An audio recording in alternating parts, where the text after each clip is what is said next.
महाप्रभुंक कुनी कुनी दैतापति दैताकूल तांकर होईछि जन्म जगा डाकिछि सेवा पाई। श्रीमंदिर अणसर घरे ज्वरे असुस्थ थिबा महाप्रभुंक गुप्त सेवारे जोग देबा पाई जाउछंती श्रीमंदिर। एही कुनी दैतापति सेवायत हेले गौरव दास महापात्र और श्रिया। दैताकूलर परंपरा अनुଯାयी जन्म हेबार 21 दिन पर एमाने दैतापति भावे गणति हुअंती। आउ अणसर घरे महाप्रभुंक चिकित्सा चलुथबा समय फुलुरी तेल लगी परदिन ठारू एही कुनी दैतापति माने गुप्त सेवारे जोग देइथांते। विशेषकर 8 छोट पिला माने श्री जगन्नाथ सेवारे नियोजित रुहंती। आउ एबेठु एमानकर होछि प्रशिक्षण समय। एबेठु जदि माने आसीबे महाप्रभु को देखिबे महाप्रभुंकर एपरि अवस्था माने देखंती जोटा कि साधारण लोक देखिबा असंभव। एमाने एबेठु देखिकी महाप्रभुंकर धीरे धीरे धीरे धीरे गोटे गोटे काम एमाने शिखंती।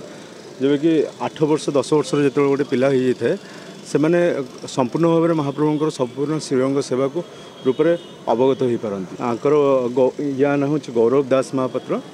आंकर बयस हूँ 3.5 वर्ष। सेतबे विशेषकर एत सब जिन हाइलाइट नाला किंतु दैतापति परिवार रे गोटे पुओ जदि हुए से तेज दैतापति परिवार गोटे दैतापति सेवक गोटे भागारी रूपे परिगणित होता है। छोट पिलाटी हेले तांको बापा तांको नेकी ठीक मंदिर से मंदिर परिसर को आसती।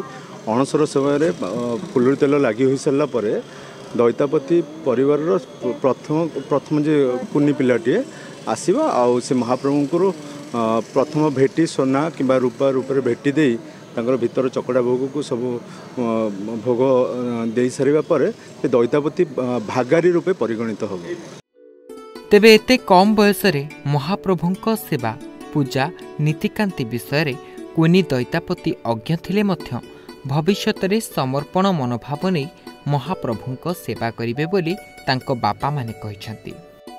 एमाने प्रथम थर श्रीमंदिर अणसर घर को जाई महाप्रभुंकु भेटी आकार रे रूपा कॉइन दान करिबा सह श्रीजीउंक सुस्थता लागि ओष लागि करिथांती।